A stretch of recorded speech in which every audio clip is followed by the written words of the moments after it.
Hey guys, today I want to talk about some of the books that affected me the most when I was a young kid. And this isn't really ranked by the books that had the most effect, but instead I've ranked them in the order that I first read them, basically. Also, I'm going to throw out there that Harry Potter is not on this list. Anyone who has followed me anywhere on the internet in my life knows that Harry Potter did have a big effect on me as a kid, but one, with recent events, talking about Harry Potter just isn't fun anymore, but also I want to focus on books that I don't talk about as much and other people don't necessarily talk about as much. The first one is kind of going along with the 5 books, except I'm kind of cheating because this isn't just one book. So the first one is American Girl doll books. I have a lot of these, but I got my 3 favorites, and the 3 dolls I have are Josefina, Molly, and Kit. So I got their 3 books out, and I only have 2 here. I think I only own 2 for each doll, because you get the Meet Josefina or Meet Kit book when you buy the doll, so they came with the doll. And then I have other books that I've gotten, like this Molly doll was from a library sale. So I kind of collected the books, and I have more on the bookshelf behind me too. But the thing is, even though I only own some of the books, my sister and one of our neighbors who we were friends with who also had American Girl dolls, we would go to the library a lot because it was one of the only places we could go by ourselves.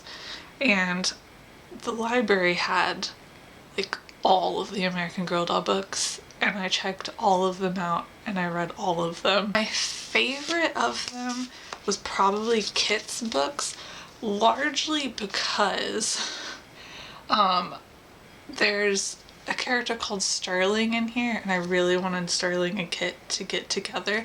They don't, because like none of the American Girl doll books actually like focus on romance or anything, and I don't really think they should, but that kind of kept me hooked onto the books. But Josefina was my first doll, and so her books had a big effect on me too. And like, I think at the point where I got Josefina, I didn't yet know that part of the US used to be part of Mexico. I feel like I learned a lot from this as well. The next book is Bridge to Terabithia, which is the only book that I don't own a copy of somehow. I'm really shocked.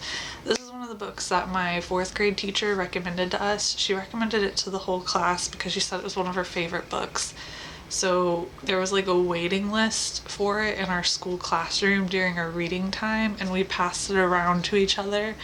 And I was like the 3rd or 4th of my friends to read it or whatever.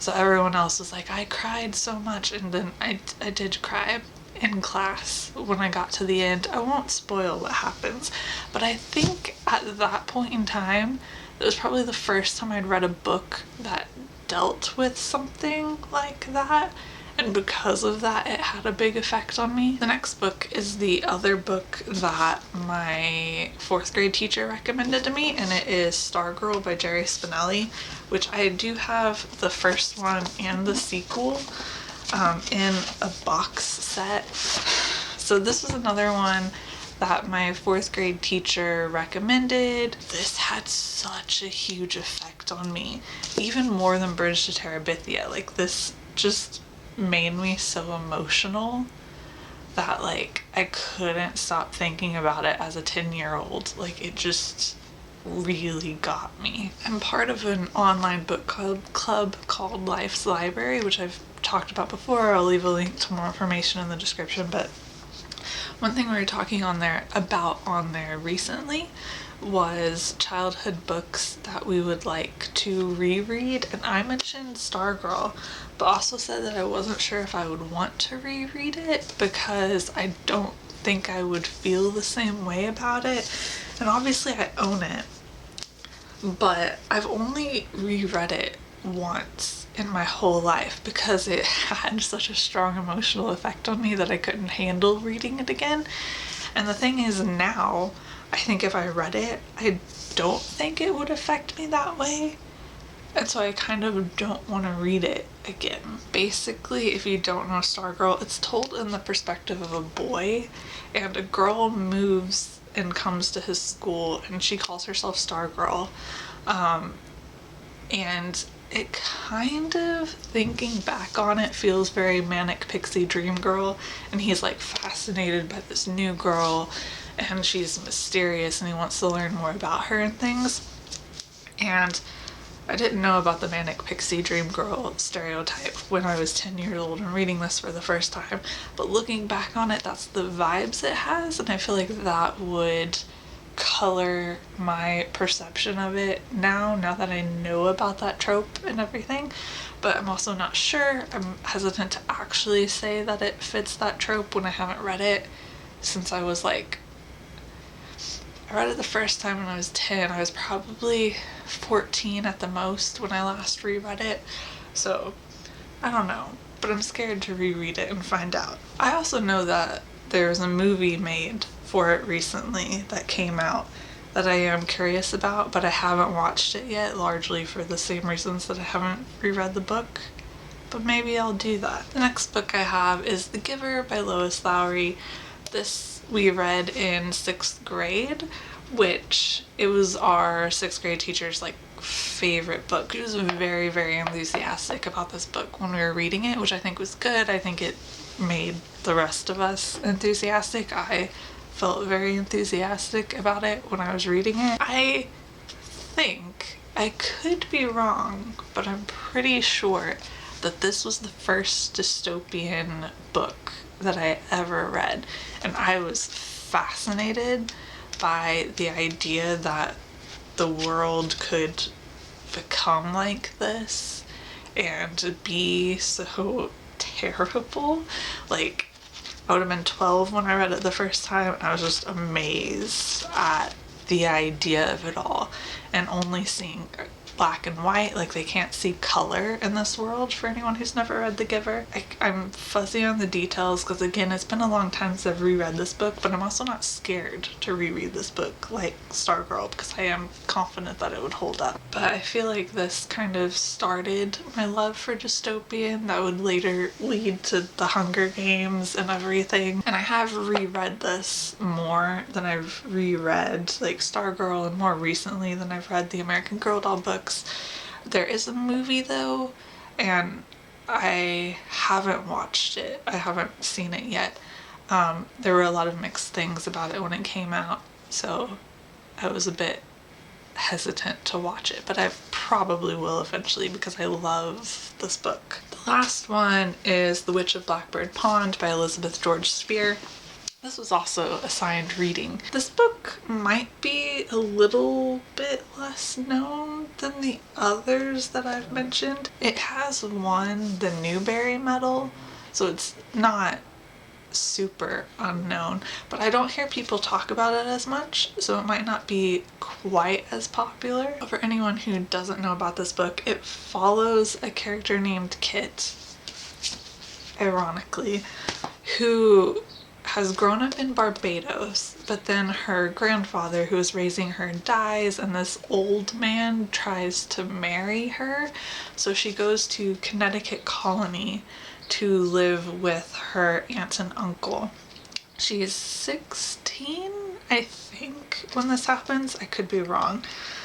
So basically her aunt and uncle are Puritans, and the whole community is Puritans. Her childhood in Barbados wasn't super religious, like not on the level of the community that she's moved to.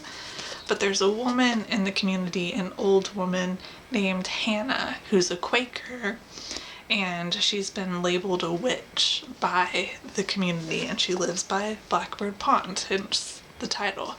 But Kit becomes friends with Hannah, even though there's a risk of her being labeled a witch if she talks to the witch. So that's basically the story, and it's in the 1600s too, I believe. I think 1687 it starts. I've always kind of loved historical fiction obviously. So I was really excited to read this. I think it was one of the first books I read that dealt with witches in like a realistic way, like aside from like Harry Potter and things, like something that dealt with real, not obviously she's not a real person. They're all fictional characters, but like a realistic look of people being accused to be witches when clearly they're not. This isn't a fantasy book. No one in the book is a witch. But it was the first, like, I was aware of like the Salem witch trials and things when I read this book, I think, but I never really read anything that dealt with that kind of thing. And I was fascinated by it. But also like The Giver, I have reread this multiple times and much more recently than some of the others, and I still love it. It's a good book. So a lot of these books are very different from each other. Like I have historical fiction, a dystopian, some more historical fiction, but very different in tone, I think. And this is for much younger kids than this one, I think. I mean, this is good for all kids probably. It's not like inappropriate or anything, but reading level wise I feel is probably a bit higher than this one. And then I have like contemporary here and stuff, so all very different books, but I think all of them did have an effect on me growing up, and I don't know, probably shaped my worldview in different ways. If you want, I would love to hear what books had an effect on you as a kid in the comments. So I always find that really interesting to talk about. But I think that that's everything that I have to say, so I will see you guys later. Bye.